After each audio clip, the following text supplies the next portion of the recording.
let's start the show.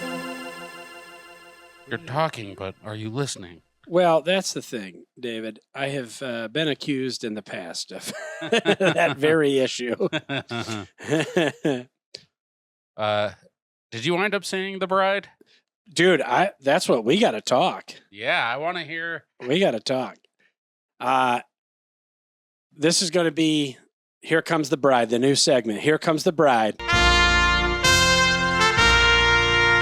Here comes the bride! Exclamation mark. We're going to talk about The Bride every single week from now on. This is a reoccurring This segment. is the beginning, the very first segment as we take it from, 1 week after release all the way into PVOD. Well, actually, we're starting way at the beginning. This whole episode is about the birth of Maggie Gyllenhaal. Let's go backwards. Let's go back to the fact. Did you know that she's a Nepo kid? It makes sense that I did not know that. Her and Jake are the children of not famous, but working director and actor. Okay. So, which makes sense because they did come on the scene hot, very young. Yeah. But I don't know if maybe I was in the right room. Maybe you had lowered my expectations. I'm Bride crazy. Oh, I man. love The Bride. Wow. I love The Bride. I went in so ready to love The Bride that I paid $60 to see The Bride because I'm an ally. And Right. as Petra said, I support women's rights and women's wrongs to go see this in IMAX because about 6 months ago, was seeing the movie Weapons, and they showed in that the trailers for both Guillermo del Toro's Frankenstein with Jacob Elordi, the model, playing Frankenstein. Yes. And then Brides, and I was like, or The Bride, and I was like, The Bride looks way better. Like, if I'm actually going to skip Guillermo del Toro, even though I normally like his movies, I'm going to skip that one to see Maggie Gyllenhaal's in IMAX, $30 a ticket. Wow. And you would think for $30 a ticket, they would try and take care of light bleed. They do not. There's so much random light bleed from the emergency exits and the stairs and God knows what else they have running in there. A vending machine for fucking Pop Mart. Who knows? But there's every time it would go to black, there was like a lot of blue light on the side. It was driving me crazy. Insanely frustrating. And when you pay $30 for a ticket, you expect. Well, and the whole premise of the IMAX is that this is like the pristine. Yeah. This is the nerd showing. You go to a special theater that you have to walk upstairs to get in. Where is the IMAX located? This was in the one downtown that's part of like LA Live Center. Oh, really? Yeah. So that's a top tier IMAX. Yeah, too. the Regal. That's like an Apex IMAX. Yeah, you would think so, but there was that, and then Brides itself, which was a little bit confusing just in the sense that like it starts with, I keep saying Brides, The Bride, exclamation mark, is the name of the movie. Because there's no other brides. Right. It's not like Bridesmaids. And that's the shame that it didn't do well financially. Yeah. Because when we get the sequel and it's Bridesmaids. Yeah, The Bridesmaids. And they have like they go on another tour de force all over Las Vegas. Yeah, it's Bridesmaids, so Nashville, Tennessee. Yeah, and a bunch of drunken former corpses of flappers go on a trip. But yeah, the movie starts already with like, I was sort of into it from the beginning. Petra was not into it from moment one. Yeah. But I was sort of on board. It does start with Mary Shelley, who, because she's an author, Maggie Gyllenhaal was like, well, she writes books. That means that she's always just saying words and their definitions. And because, that's what she does. Yeah. And she also just like says fuck a lot and screams. Yes. Kind of does like her own like little podcast from her car. And then Mary Shelley puts her essence inside of this flapper lady. And then that becomes the Bride of Frankenstein because she dies. And Annette Bening brings her back? Yes. Thankfully, Annette Bening brings her back. Yeah. So I really like The Bride. I'm high on Bride. Although I did not spend $60. Yeah. I saw it for free as part of my Look Cinemas pass. You had already lowered my expectations. Mm-hmm. I kind of went in, I wouldn't say knowing what to expect, but I think I knew what to expect in the sense that it's similar to a megalopolis or a Southland Tale. Like I knew what type of ambitious. Yeah. Throw it all at the screen and see if it works. Flying spaghetti monster. That should have been the monster she married. So all of that said, all positivity aside, Jessie Buckley's dual role as Mary Shelley was bad. Whenever she would do the Mary Shelley voice. It was cringy. Dude. that actually was really hard for me to watch. Jessie Buckley is a lot of actor. Yeah. I mean, we're recording this literally as concurrently to the Oscars. Yeah. She may be winning Best Actress as we speak. Yeah. And I kind of hope not because she is too much. What was she nominated for? Sure, Hamnet. Hamnet, which I want to see. I have not seen that. It's a two-fister where she cries a lot. There's 2 childbirths, 2 child deaths. Damn, hope not all at the same time. I think one's at the same time. 2 twins who both die. Oh, shit. One's gone. Okay, we got to back up. No! I shot it out too fast. It collided. They collided. When you have twins, the doctor usually refers to them as cannonballs. And he's like, once he gets one, he's like, all right, fire another round. It's like Lollapalooza. There's a fat guy there. They're shooting him right into a fat guy's stomach. Amazing. So, all right. So that was tough. Well, also, here's the other part. And I get where you're saying I appreciate movies that are a sloppy mess. But, man, some of it, I guess maybe my problem was I was going in with the exact opposite expectation, which was I kind of thought it was going to be like that recent Nosferatu movie, which I actually liked, where it was just like taking the old movie and almost remaking it, but kind of like making it look modern. And I thought it was literally just going to be remaking Bride of Frankenstein and kind of like a modern like gothic horror movie. And it's not that at all. And actually it's like Bonnie and Clyde with Frankenstein and Bride of Frankenstein. Yes. And now I can maybe appreciate it more now I think about it. But there was also like, sometimes she's like trying to get a political point in and it doesn't even make sense, where like there's a part where like Frankenstein is like trying to meet his hero, Jake Gyllenhaal, because he's like an actor with like a one leg smaller than the other. And then Jake Gyllenhaal in real life kind of snubs him. And then it turns into a big fight. And the bride comes to Frankenstein's defense. But yet like, what does she say? Something about brain fry or something? Oh, yeah. What was it? Brain zap? Or brain zap or something like that. She says that in the midst of this fight. And somehow it becomes like a feminist rallying cry. And all these women start saying that when they like put on her makeup and like demand Flappers' rights or something. And it's like, but what she was doing how was that feminist? She was just fighting for her boyfriend. Yeah. Also the makeup was a little tough. A little tough. It is amazing to me that they got the studio to sign off on taking, because they kept her good looking. Like she was a fresh corpse. Yeah. And they just did kind of like a funny ink blot on her. Yeah. But they took Christian Bale and they made him disgusting looking. Yeah. I mean, in like a very realistic, like weathered dead skin type of way. Yeah. And like busted nose, all this stuff. But yes, when there were okay, as much as I liked it, the Mary Shelley element, no thank you.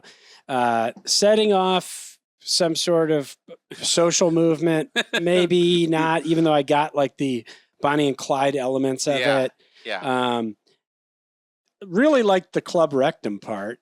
Oh, yeah. Okay. That was cool. Yeah. I did like that. There is, for whatever reason, there's a scene in the movie where they almost beat for beat replicate the beginning of Irreversible. Yeah. Yeah. And then it does go into American History X. She goes into like what was the band? Was it like The Knife or Fever Ray or something? Yes, it sounded like that. She goes into a Fever Ray concert in the middle of the 1930s underneath an overpass, and then the camera, like it's flashing and the camera's shaking and there's lesbian actions and Frankenstein's getting a bit cucked. He can't really jump in there. When he wanted to go romantic dancing, he wanted to do kind of a waltz or a two-step, but the bride wanted to go. You kidding me, dude? I know what he wanted to do. He's Frankenstein. He wants to do the monster mash. Which they used that song Oh, yeah. in the end of the movie.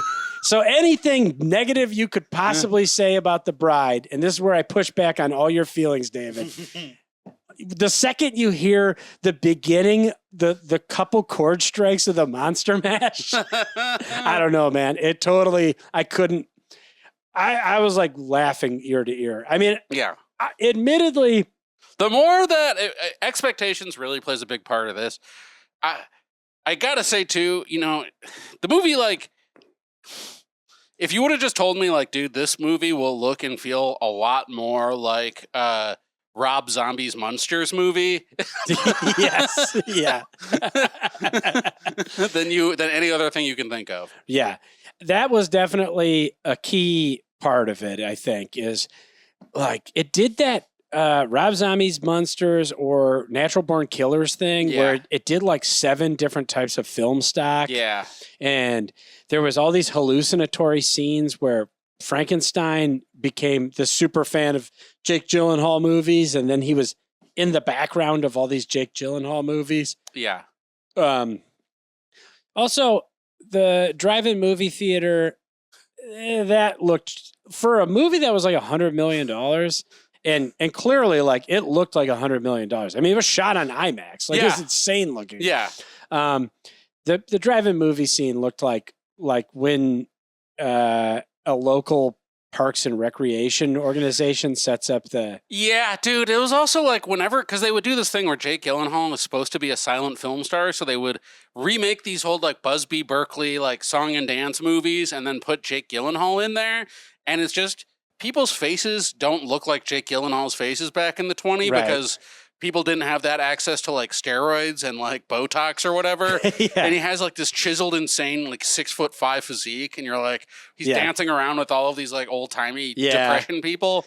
he was definitely doing his big sis a favor. Yeah. But yes, it didn't play. He also sounded like the megaphone crooners from the Mr. Show sketch. Hello, my baby. But there was, it also really... And I'll be fair and say that probably the movie, it was kind of like one of those like Zack Snyder Justice League things where the movie was probably like 3 hours, 20 minutes long. And they said, you got to cut something. Yeah. Because Peter Sarsgaard and, oh God, what's her name? Penelope Cruz. Penelope Cruz. We got to go into that too. I can't. Okay. First off, why are they in this movie? I don't know what's going on. They just cuts to them sometimes. They're detectives, I guess, working the case, although God knows what they have to do with the story. Also, Penelope Cruz, they gave her an Irish last name. Her name is like something Malloy, and it's like, but then it's Penelope Cruz.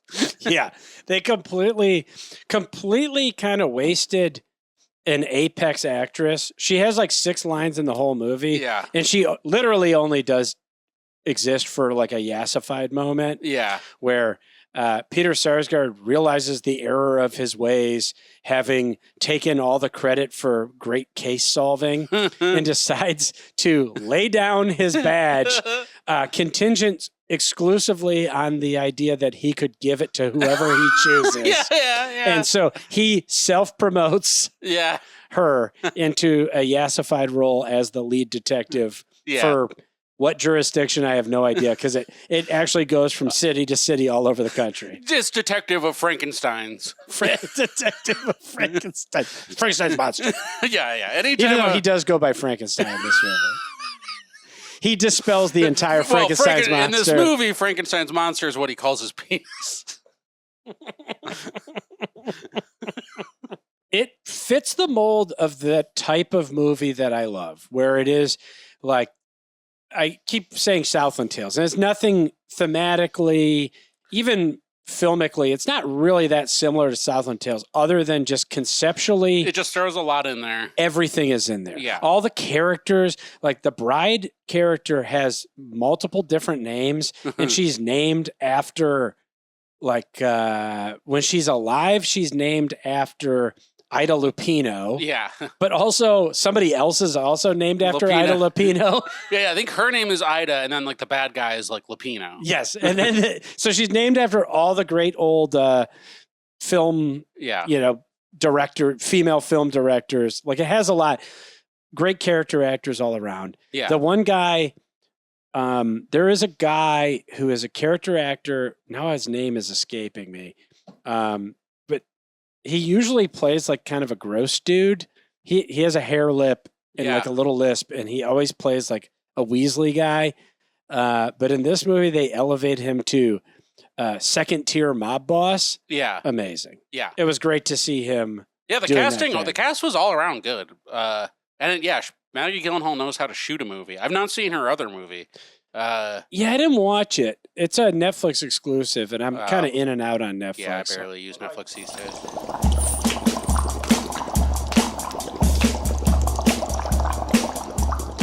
At Jeffrey Klein gives us worst and best gifts you've ever gotten and given. Ooh. Trying to think of a good bad one. A gift that, I remember when I was a kid, I would get bad gifts and my parents would make me thank my relative. Yeah. Even though I didn't like the gift. Like, so I would have an aunt who would continually buy me Sega games, even though I had a Super Nintendo. Oh my God. And I would have to call her and say like, "Oh, I had so much fun with your game," even though I couldn't even play it. Jeez, dude, that killed me when I was younger. Because now I'm smart enough to just say, "Don't buy me gifts." Yeah, give me money. Yeah, give me money. Give me money. Give me money. I love money. But when I remember being 13 years old, maybe 12 years old, and all I wanted was a live throwing copper CD or Arrow the Acrobat on Sega Genesis. And I got 3 copies of the Scrabble adjacent game Upwards.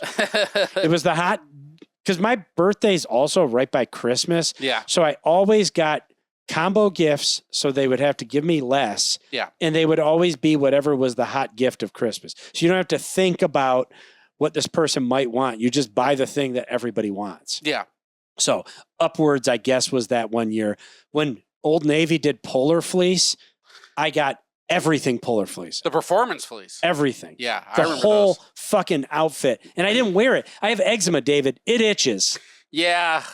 That was, I remember that being, you had to have at least a tech vest that year. Everybody had that. And they had the funny commercials with Morgan Fairchild. It was everywhere. By the way, I remember I grew up in the era where Morgan Fairchild was like an ironic celebrity. I actually don't know how she's famous in the first place. What is her original thing?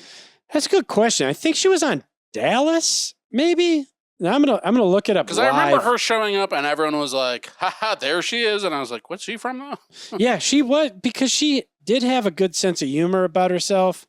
Yeah, she's still alive, as it turns out. Still wearing barely. tech I mean, as we know, anything could happen even today as we speak. Oh yeah, I think she was on Dallas. She's from Dallas. Was on. She got cast on Typage because she's from the city of Dallas. Well, Dallas is one of those things where, like, I grew up and I watched a lot of Nick at Night and, like, TV from before my time. I don't think I ever saw Dallas. Dallas was something about those 80s long form, hour long. I guess they were kind of late night soap operas. Yeah. They just didn't circulate in the 90s. Yeah, they just didn't play them. I think I've seen maybe 2 episodes of it here or there. I watched Night Court. We were all watching Night Court. I watched Benson. I watched all sorts of 80s shows, but I never saw Benson. Wow. They used to play that. Different Strokes. I've seen all sorts of 80s shows. I never saw Dallas. I'm trying to think. I watched Charles in Charge. Charles in Charge, yeah. I watched, I didn't watch Different Strokes. I watched Family Ties. I never really watched What was the Family Ties. one with Kirk Costner or Kirk Cousins? Oh, Growing Pains. Growing Pains. Yeah, I watched that one. But that one I watched a lot. Yeah. I watched a lot of those shitty. Yeah. And that one, remember, he left he was too Christian and wouldn't do anything cool, so they brought in Leonardo DiCaprio. Yeah. Oh man, dude, I saw that documentary about like Nickelodeon molesters, like the Dan Schneider. Oh yeah. And That dude worked with Leo. There's like pictures when they were just going through. There's pictures of him on Growing Pains set giving Leo like a massage. Ugh. Dude, when we were visiting Michigan, we got snowed in for most of it, so we spent most of the time at my childhood home with my family. But a couple nights we left, and one of the very few nights we left, when I came home, my folks were watching that documentary in the living room. Oh, man. And I don't know why it struck me so much. It's like, damn, what are you doing? Yeah, that's so crazy because It's like the Christmas holiday. Yeah, it's a Christmas holiday. Also, like, you didn't watch Nickelodeon during that time. You have no feeling one way or the other Right. about it. You just want more pedophile action. Oh, dude, there's like this stupid, just talking about dumb fucking online trends, but one now is like, everybody does, especially celebrities who are famous in the 90s. It's like, Mommy, show me what you were like in the 90s. And then it plays a song and shows pictures of what they looked like in the 90s. And the one I saw was of Amanda Bynes. Oh, wow. And if you know what she looks like now, she has like 2 eyebrows that were just, it looks like a child drawing on a wall with crayon. Yeah, she went through a tough. She was the one that set fire to. Yeah, some trash cans in front of her. That was a long time ago. She's gone even harder. Yeah, it is cruel. These kids, I would say there's a 50-50 success rate for children actors. Yeah. And that is really grown only based on the fact that a lot of the more modern ones have adjusted very well. Yeah. Yeah. It's a dark thing. Speaking of, I found out recently that I think Keke Palmer was a child actor. Oh, really? I'm pretty sure she was on the, I'm trying to remember. She was on some show when she was a fucking kid. So she was at South by Southwest showing her movie, and there was a really awkward moment where a guy in the audience was like, Kiki, will you marry me? And she was like, oh, that's so nice. And then he's like, no, I won't leave till you marry me. And then it got like really uncomfortable. That's an Austin thing. Yeah. That's a Ain't It Cool News style. Yeah. I'm Drew McWeeny. Will you marry me? Yeah. Mortigliano here, checking in from South by. I'm trying to do my best. No, it wasn't Mortigli. What was the guy? It was the bad guy from Sherlock Holmes. The Ain't It Cool News shit. All those fake Moriarty guys. or whatever? Moriarty, that's what it was. But, dude, I think it's fair to realize that pretty much any celebrity who's even good, like good celebrities, like ones we like watching and things, they were all kid actors. Yeah. Or their parents were celebrities. Yeah. Like, no one is really breaking through on talent anymore. Well, yeah, I actually heard someone explaining once why so many British actors come over and are in American movies, which is they have like a system of like training to get people into acting. And in America, basically, the only way to get a kid to get a SAG card is to be a child actor. And so like the majority of American actors are usually child actors. It's weird that the arts and sports are treated more like trades in Europe. Yeah. Because that is a huge argument I was hearing recently about basketball, that good, naturally gifted players who have the juice to be professional basketball players too young will not be put in the best position to win because to win in life, because they'll be encouraged to score lots of points and do lots of slam dunks at 13 years old, so they win some shitty tournament for the team of 13-year-olds. Yeah. Whereas European players will actually learn how to shoot and dribble and do fundamental stuff. Oh, right. Because the Detroit Pistons have one of 2 twin brothers who are the most naturally gifted athletes possible, and because they are not good at doing anything offensively, they pretty much exclusively do defense, and they're unbelievable. Like A+ apex top level defenders, but neither of them can shoot because they were never shown how to shoot because they could slam dunk the ball when they were 12 years old. Oh shit. So all they ever had to do was slam dunk the ball a bunch. Yeah. and there was a priority like Shaq. put yes, like going full Shaq. Shaq didn't know how to shoot a free throw. Yeah. Yeah, there is not, they don't, because they also still cast people based on typage here. Like, if you're really talented and you are not a model, the best you can hope to do is be the friend, be like 10th on the cast list. Yeah.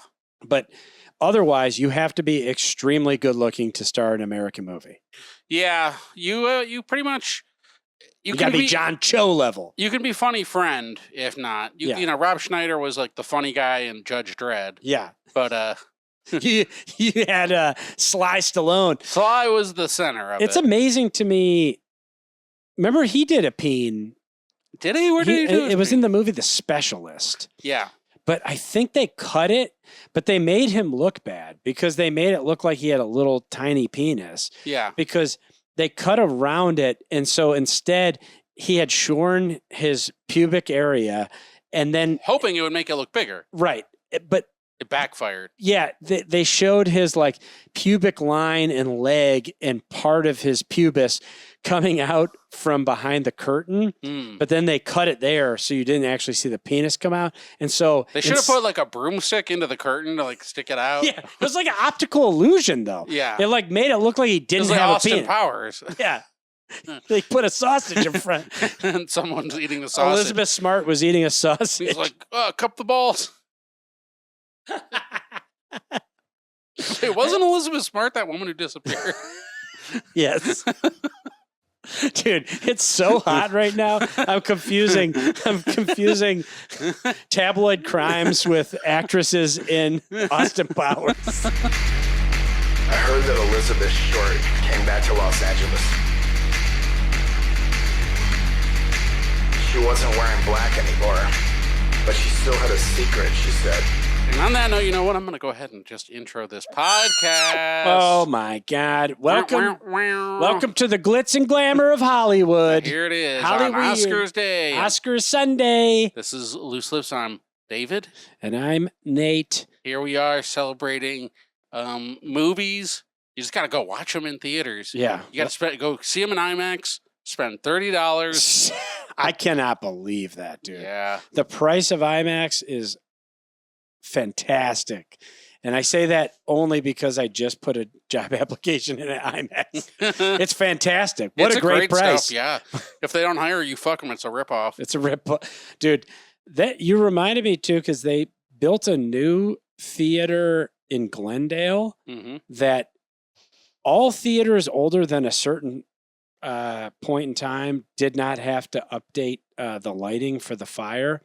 But anything built afterwards or remodeled afterwards does. And so this poor fucking Lemley Theater in Glendale is so bright because they have to fully illuminate all the fire exits. They have to have clear LED walkway lighting. You cannot watch a movie there. Drive me crazy. Dude, I tried watching the remaster of Lost Highway, which is also almost an entirely black film. Yeah. Like rich, deep, opal black. Yeah. And then it was just light and you could see the exit sign on the fucking screen. I feel I hate it. It gives me a headache. Yeah. Hollywood, it's Oscar Day. Listen up. Turn off the lights when you're playing a movie. David, do we dare do the thing that everybody else is too chicken shit to do? Yeah. Do we give our Oscar predictions fully knowing that by the time this podcast comes out, like not even by the time it comes out, it's already too late. Yeah. It's happening as we speak. Well, yeah, okay. Bring up the categories and let's see what our options are, and we'll call it and see where we go. I think we'll only do the majors. There's no sense in doing. I don't want to do short films because who cares? No one even. Don't do best foreign film. Oscar nominations ballot. Best foreign. Let's see here. Oh, this is good radio. You can't actually read it because you have to subscribe. Oh. Well, you know what? Well, let me ask you then. Like, I don't even I'll know just ask you the nominees. big ones. I know that the big race right this year is between Sinners and One Battle After Another. Who wins Best Picture? Who do you think? Sinners. The other options are Begonia, which you did not like, I do recall. Yeah. F1, Frankenstein, not The Bride. Yeah. Which actually, you made the right choice. That is a hunk of shit movie. I know it might be controversial. I know it's a real love-hate, but I'm a hate. Yeah, okay. Marty Supreme, One Battle, Secret Agent, Sentimental Value, and Train Dreams. Here's what I kind of think, and I'm just going on gut instinct. I kind of feel like Sinners, One Battle, and there was another one I can't remember, are going to split. Maybe Begonia are all splitting some of the same people, and Marty Supreme's going to emerge from that gap. Just a fantastic upset. Yeah. A fantastic upset. Yeah. I think so. I'm thinking it's all Sinners and all One Battle tonight. We'll see. I think well, Sinners I think is nominated for 16 awards, Yeah. which is insane. I feel every year there's one movie that's like this where I like the movie, but then after having to hear everybody tell me that I'm dumb for only kind of liking it, I like retrench myself into a fully angry version of myself. I feel you there, because this year there's a lot of movies I think are good. There's really no movie where I think it's like an all-time great. Yeah. It's not, even like One Battle and Sinners, I'm like, I liked them. Yeah. But yeah, I thought Sinners was pretty good. Yeah. I thought it had one really great scene. Yeah. It was great to see Saul Williams in it. Yeah. I sure enjoyed seeing Saul Williams and Buddy Guy share screen time. Yeah. I don't really, probably the only part of the movie I liked was those Irish guys. Those Irish singers. He was pretty unheralded, actually. Yeah, I'd like to see a movie about the Irish guys. That'd be a great movie. I got a little bored with the whole the other stuff was a little juke bit much. club, but boy, those Irish dancers. Yeah. Lord of the Dance, maybe. I can't tell. I was captivated. Yeah. They were the real heroes of the story. Yeah. I was like, is that you too? Same. I felt the same way about One Battle. I just wanted to... Sean Penn was fantastic. A great movie about military supremacy. Yeah. I would love to see that, especially in wartime. Yeah, Sean Penn arguably died in that movie, but he could come back for a sequel. Rats from hell, baby! I'm back. The Devil's Adventurers. Oh man, the Santa Claus crew. I'd love to see their movie. Yeah, I would love to see their movie. I think I'm slightly more inclined to go with One Battle, although I honestly think because voting is just done by regular. Now that I'm older, I realize how regular most people are. Yeah. Like I realize everybody's a normie. Everybody votes based on their, I read the secret Hollywood ballots on Hollywood Reporter and stuff and realize these are just people who have friendships and vote for things and turn movies off midway through and say this movie's stupid. And it makes me think, honestly, that Sinners is probably going to win just because that guy at the BAFTAs made such a stink. Yeah, like maybe as a protest. It feels like, you know what? Fuck you, Tourette's. Yeah, we're going to go fucking whole hog. But it is, it was a huge indignity. It totally sucked that they had to stand up there for that. It'd be crazy if he came back for the Academy Awards. Sitting there waiting. Oh my God, they bring him out as a special guest during the In Memoriam. They have him roast all the In Memoriam guys. He's like the new Ricky Gervais. He goes way harder than Gervais does. Yeah, baby. Hey, Dilroy, guess what? I'm back.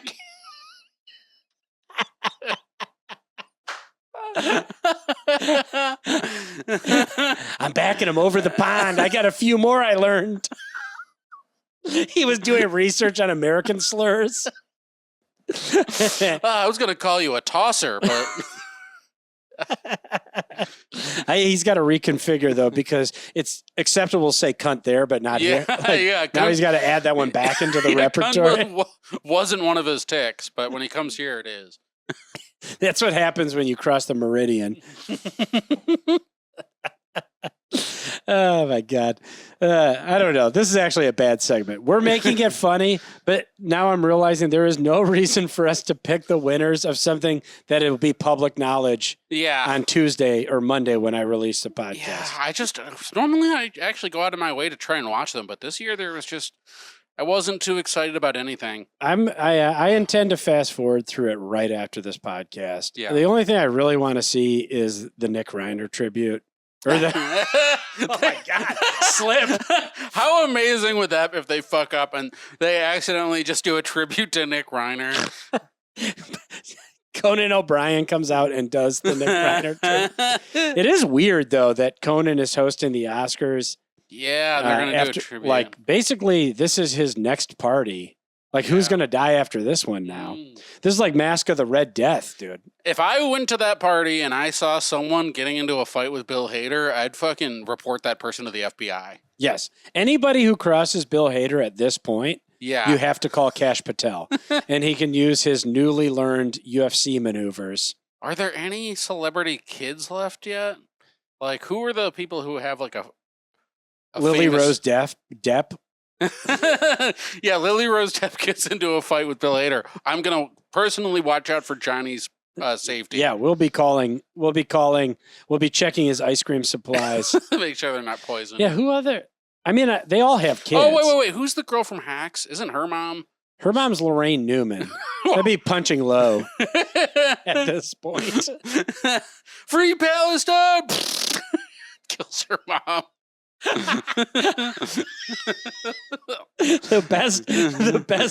The only way everybody's going to listen to it is if you AK-47 your mom. Kill Lorraine Newman.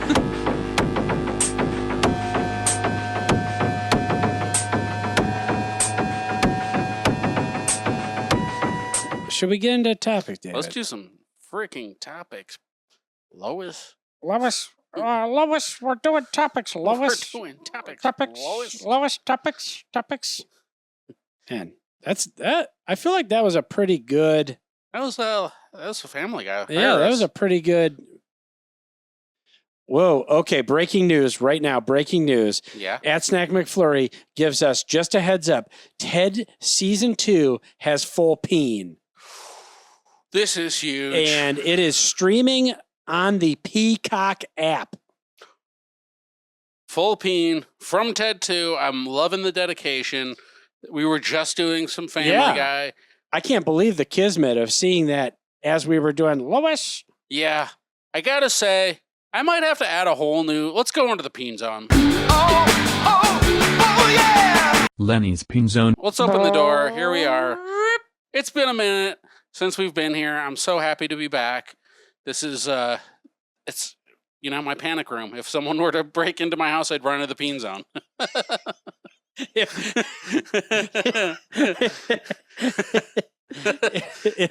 Oh, fuck.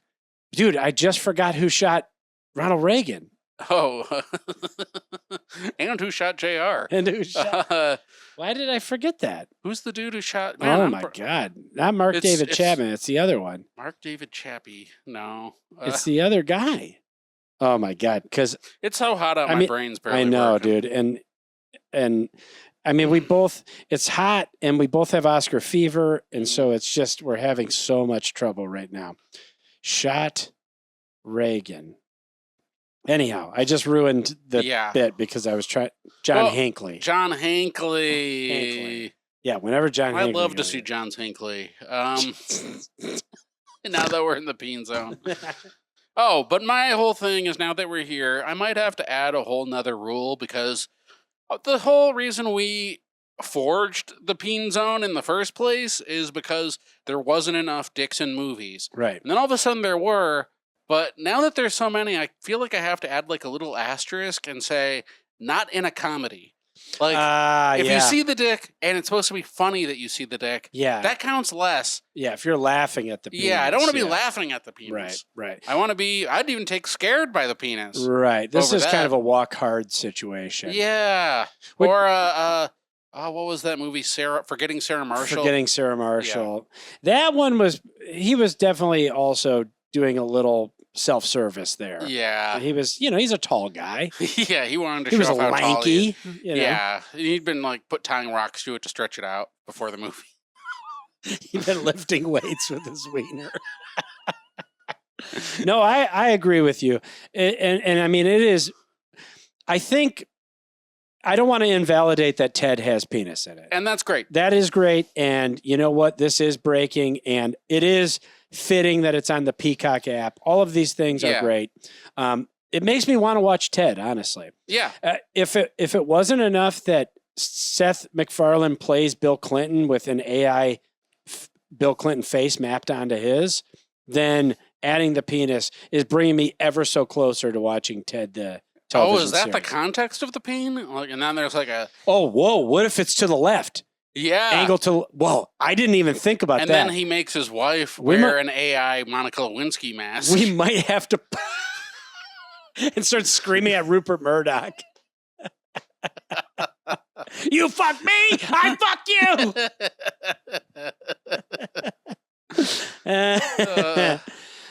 So we should. I actually saw a pretty insane peen the other day. Yeah. When was the last time you watched To Live and Die in L.A.? Dude, it's been a long time. I love that movie, though. It is wild, the peen in that movie. Oh, whose peen is that? William Peterson. Oh, he shows his Peterson? You see his Peterson, dude. Yeah. There is, I'm not even joking. I can visualize it. It was so striking. Beautiful tableau.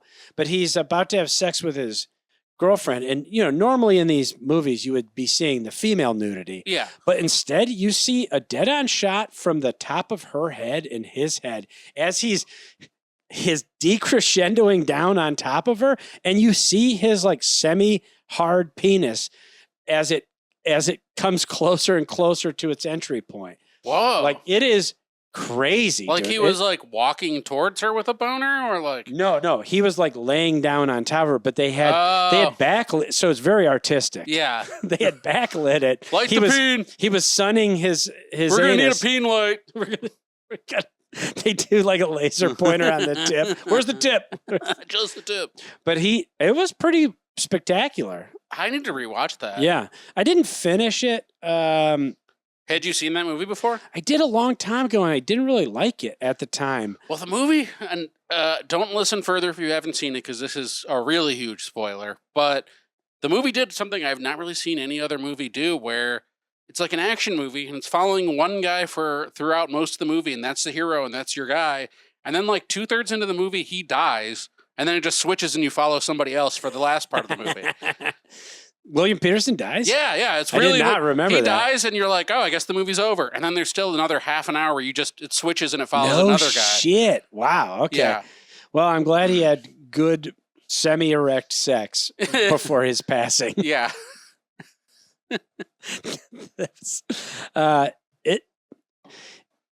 Can I say that Willem Dafoe, one of the great peen actors of all time, Yeah. he tries to show his peen. They take it out of the movies. That's the thing. Oh, He yeah. always wants to show his peen. Yeah. But one of the great penis actors of all time, he seeing him as a younger guy now, and maybe just standards have changed, but he to me is like the quintessential guy, like those back when Facebook was a thing, when people would on Father's and Mother's Day post their fathers and mothers, like, oh, look at how hot my mom was when she was 24 or whatever. Yeah.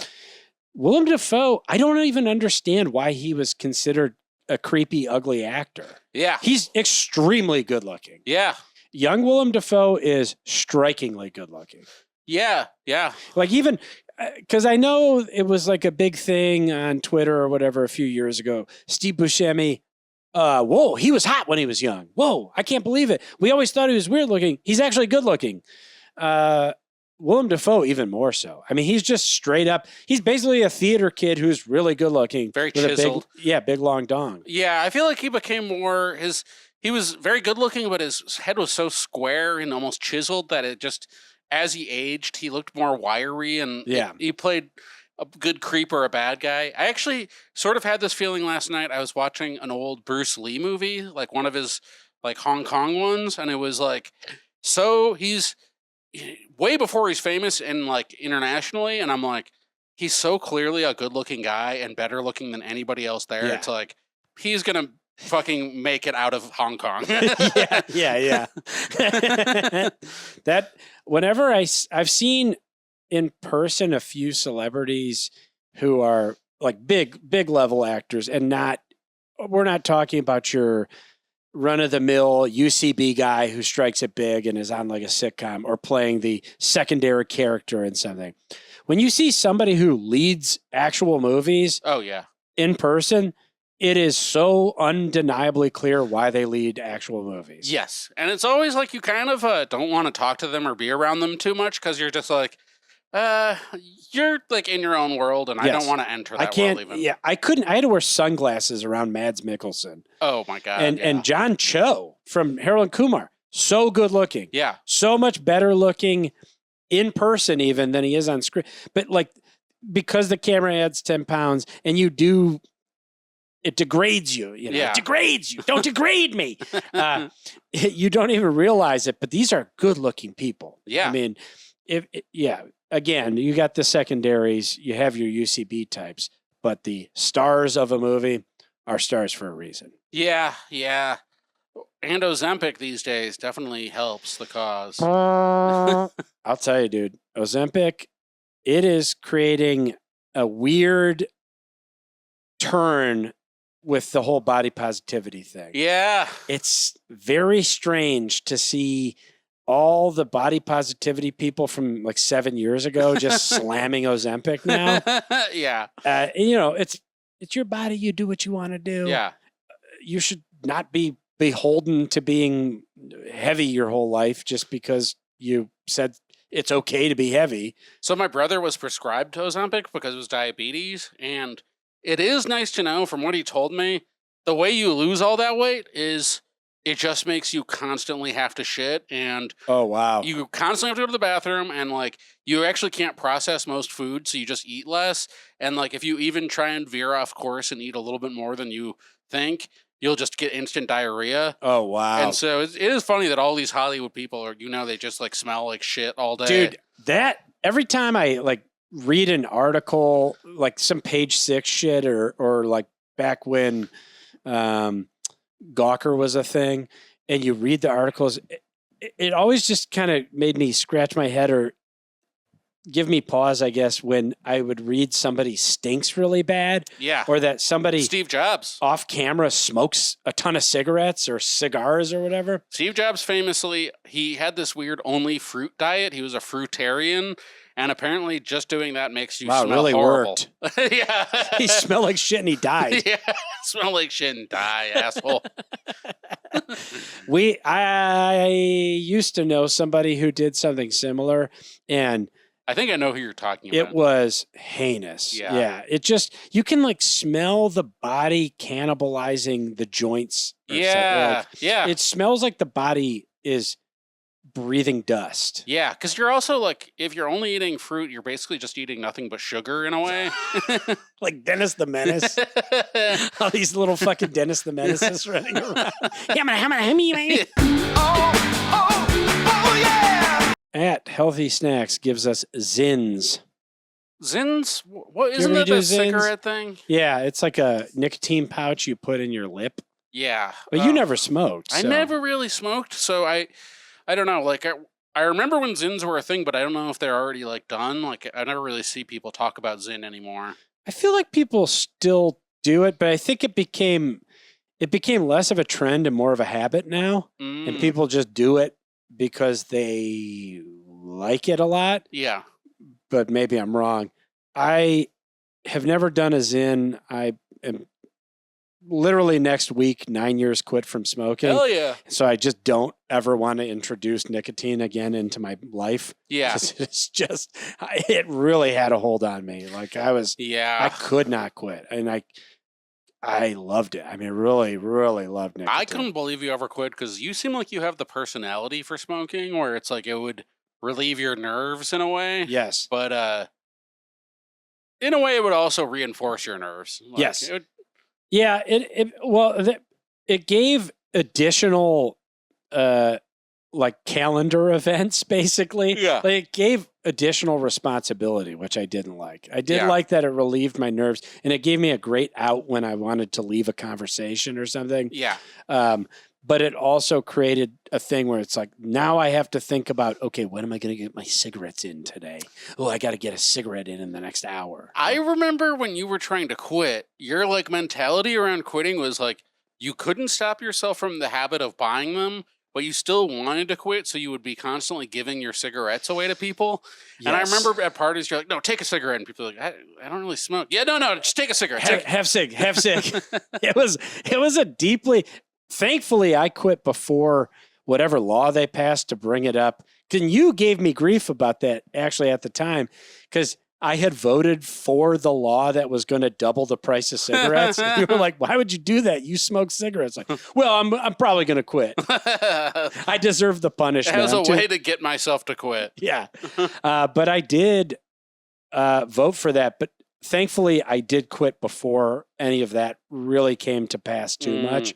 I think I was buying cigarettes up until the point they were $9 maybe. Holy shit. But yeah, that was a strategy. And I would I would buy a pack of cigarettes and then I would feel the shame and I would take the pack and I would throw them up in the air. I don't want these anymore, or give them away. And then just immediately buy a pack like an hour later. Yeah. It was very stupid. I probably would own a house right now if I didn't smoke cigarettes. But the Zyn thing, I never caught on Zyns. I did do snus, Camel snus. Yeah, so what's the difference between a Zyn and a snus? Zyn, I think, is just nicotine like extracted from the tobacco and placed on a pad. So it's like putting a cotton ball filled with nicotine on your lip. I believe there's no tobacco at all. It is just taking the drug of nicotine out of the tobacco leaf and putting it on a pad. Okay. So it doesn't stain your lips or do anything like that. Yeah. Because the snus was actually a chewing tobacco or a tobacco product that you put into your lip. And it was supposed to be bleed free and it didn't work. And I just have a vivid memory. I went to a Detroit Piston game with my friend and we bought snus rather than trying to take cigarette breaks because it was in the middle of winter, and we jammed these things into our lips, and they're really strong, like way stronger than cigarettes, like way stronger. We were getting like dizzy and sick, and then I look over at him, and he was like green to the face, and he opened his mouth, and you could just see orange liquid dripping down his teeth and onto his lips. He looked disgusting. And so that was the last time I did snus, but that was like last time the Pistons were good. So 20 years ago. Man, I used to know someone who would chew, and it always looked so nasty. And they would like spit in just like a jar full of black goo. And I remember also growing up, like every single baseball player would do the chew. And I just found out recently that they had a rule. Like they outlawed it in like 2014 or something. Yeah. But then it was like grandfathered in where like if you had been a player before, you could keep chewing, but new players couldn't. So like only the old guys were chewing. So fucking Nolan Ryan's out there spitting chaw on people. Yeah, basically. Take this, Rook. Rookie hazing, they have to drink the chew bottle or whatever. Oh my God. I mean, everybody, I'm assuming, even though you never smoked, you probably drank a beer that had a cigarette in it at some point. Everybody's done that. And I can only imagine if we grew up more around baseball players or in the South. Like if you grew up in Tobacco Road and like went to a party and accidentally drank chaw, dude, I would probably cut my tongue out. Yeah. I'd go full bride, exclamation point. Yeah, that'd be next level. I'm trying to think. I just saw an interview with a basketball player who was talking about pranks he did on the road where like him and like the rest of the basketball players all like, for like spring training or something or whatever, like summer training, they all stayed in the same condo and one of them peed in a Gatorade bottle and then the rest drank it. Brutal. No, thanks. I'm so glad I wasn't, like I played soccer in high school and they did some hazing, but and even that hazing was pathetic. They tried to like give me a wedgie and it didn't really work. Yeah. I mean, the only hazing, like I would only do hazing if it got me in skull and Crossbones or whatever, Yeah. or Skull and Bones, or like the Illuminati or Rothschilds or Bohemian Grove or the only way I'm ever letting somebody haze me if I can then run the world. Yeah, I would take that. Yeah, go through like whatever pig fucking that every politician goes through. Yeah, exactly. I'd be totally fine with that as long as at the end, although it is like, speaking of going back to the one battle after another types, like the Christmas adventurers or whatever, there probably are janitors and stuff that have to clean up those rooms. Like somebody has to clean the Bohemian Grove. So there probably are like low level people that they like soap party in, dice roll in. Yeah, because they just know too much. And then it's like, okay, well, technically you are a Bohemian Grove member, but the next level of hazing is to do janitorial work until you retire. Well, that person is sort of like the fixer. He's like the wolf. You bring him in because not only do you have to like let him in because he has very special access information about what goes on during your private rituals, also he just has the special cleaning skills where like he knows how to clean up like baby corpses. Yeah, he knows exactly like what to get. Satanic jelly, baby corpses. It's just like, they're all having baby sandwiches. Yeah, whatever is the leftover from the Luciferian poop trays. Yeah. He's like, oh yeah, Lysol takes that right out. A little bit of club soda. They bring in somebody to the Bohemian Grove because they know how to do spot stain treatments. Well, yeah, we're actually going to the new Apple tech launch. So if you could just clean the baby blood and human feces off my shirt, please. Oh God! And can you just like clean up that snail trail that leads to Ghislaine Maxwell?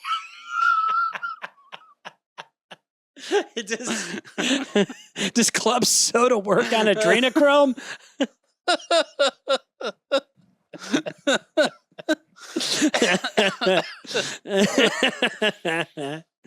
I mean, all the Tobacco Road people are probably in Bohemian. Like they're probably all. That's pretty much who runs that whole thing now, right? I mean, they're all. Yeah, I want to go there so bad. It'd be cool.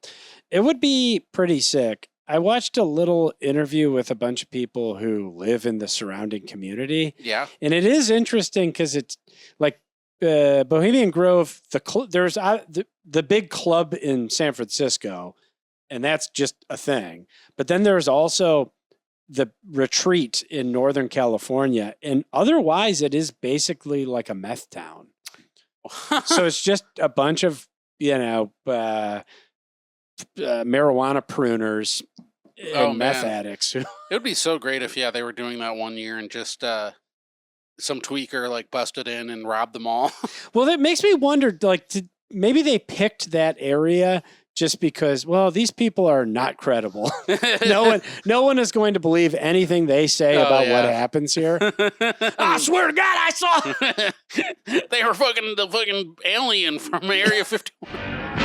Bring dynamite and a crane.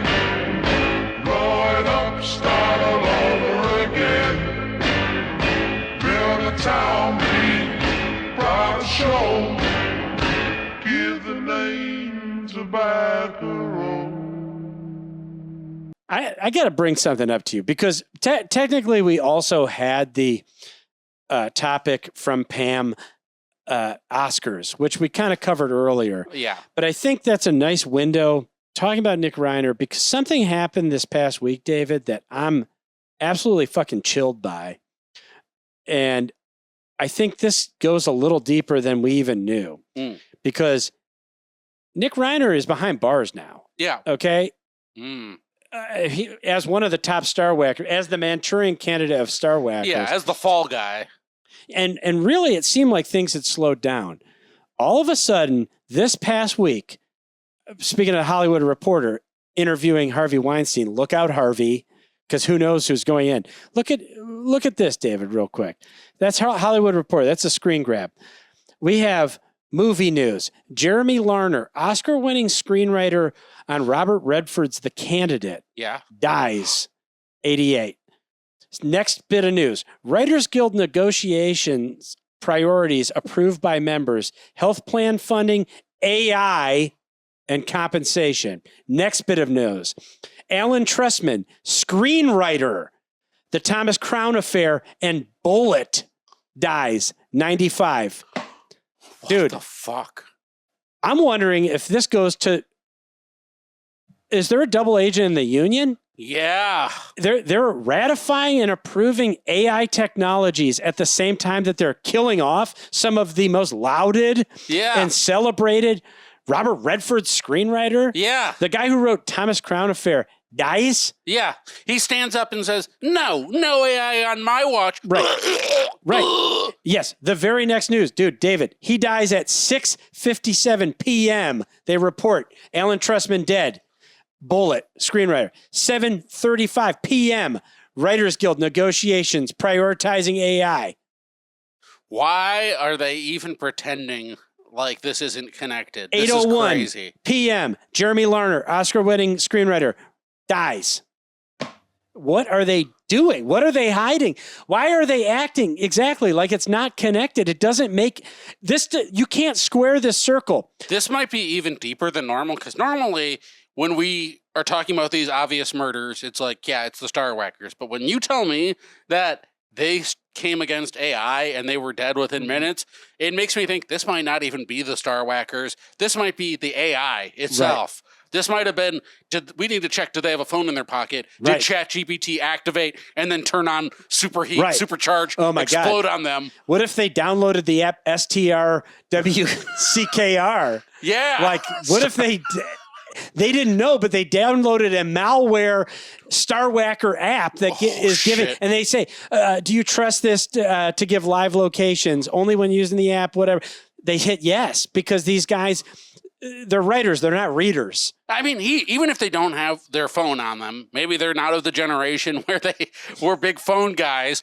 Okay, they're at the Writers Guild meeting. They're like, you know what? We say no to AI. Okay, they're walking home. All of a sudden, 57 Waymos come flying at them. Boom! They smash them. They crunch them in. Boom, boom, boom, boom, boom, boom. All these Waymos. There's all those little Colby's Cocos on the street. All flying at him. AI gets revenge. Oh my God, those food delivery things. And they probably they send the food delivery things to harvest the organs afterwards. Oh shit. Yeah, then he's like, bring me their head. We need to scan their writers' brains so we can take over the WGA. Oh shit. I mean, this could be concurrent. I mean, this may not have anything to do with the Star Whackers. It may have everything to do with the Star Whackers. I wonder. We don't know. Because the Star Whackers probably made this AI, but I don't know if the AI has gone rogue and they don't control it anymore. It could be out of their hands even, yeah. And then thinking about it, dude, the WGA, they're not acting in the best interest of the writers. Definitely not. I think they're employing AI assassins. Assassin intelligence. Probably is what AI stands for. Wait, what do you think WJA stands for? Whackers Guild. Right. Association. Where we go all. We go all. We go all. Yeah. Oh, shit. Whackers Guild Association. We go all. WGA. AI. Assassins Informant. You and Whackers 507? Local Whackers Guild. You know where you don't need healthcare? They say, okay, let's ratify AI and we'll throw in healthcare. You know where you don't need healthcare, David? The grave. Yeah, the healthcare is honestly, that's the Trojan horse that sneaks in the AI. Right. These men are dead. They're, murdered. Murdered in cold blood. In cold blood. And meanwhile, the rest of Hollywood, unbeknownst to them, I haven't turned it on yet, mate, but I would assume that they're celebrating the Oscars right now. Yeah. I'm assuming that there weren't Irani drones. Yeah. But either way, they're celebrating the Oscars while people are dying.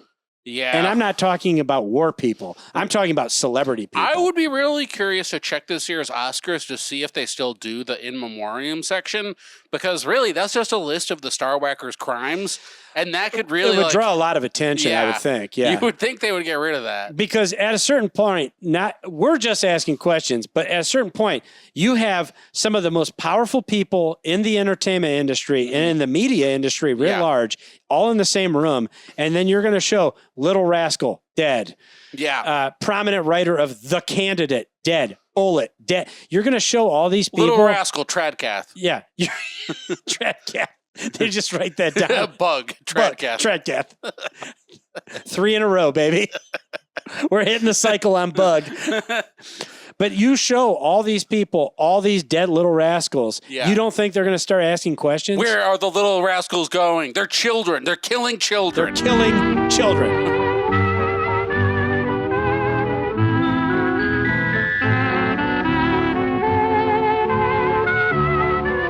All right. Well, we can wrap up with on that. We're going to go and we're going to check in on the Oscars. I won't even bother putting the computer voice here to let you know because you will already Just go know. to Google. You can go to Google.com. ask your ChatGPT if it Ask won't. Jeeves who won It'll the kill Oscars. you, yeah. And guess what? We have a new cum store coming out. I was working on it today. It'll be out very soon on the internet. Yes. March 29th. Please, I'll put the link somewhere on our Instagram or online, but you can vote for us online. And we need all the votes we can so we can move on. Yeah. Please To the join next us. round. Join us that day. Move us on. David and I would say if we don't make it 2 more episodes, I'll be disappointed. Yeah. After 2 more episodes, everything's gravy. Yeah. But I'm really excited There's about the that 2 we more. Gotta hit. We got to hit. Yeah. Yeah. We got to, get to that part of the story cycle. Yeah. So, and then, I mean, go patreon.com/looselips. If you're not Obviously. part of that, you want to join now. Join a because community. we basically only today talked about topics that were submitted to us by our patreon.com/looselips Discord. Yeah. And then we loosely talked about them for 30 seconds before we talked about other things. And we could do that with something you care about if you're not a part of that conversation. Yeah. How will you know? I mean, we were saying people are lost. They have no community. They're becoming incels and crazy men's rights activists. Join our community. We're way worse than that. And with that, you should fuck yourself. Fuck off. Fuck you. Bye. They're dicks with opinions. Now let's end the show.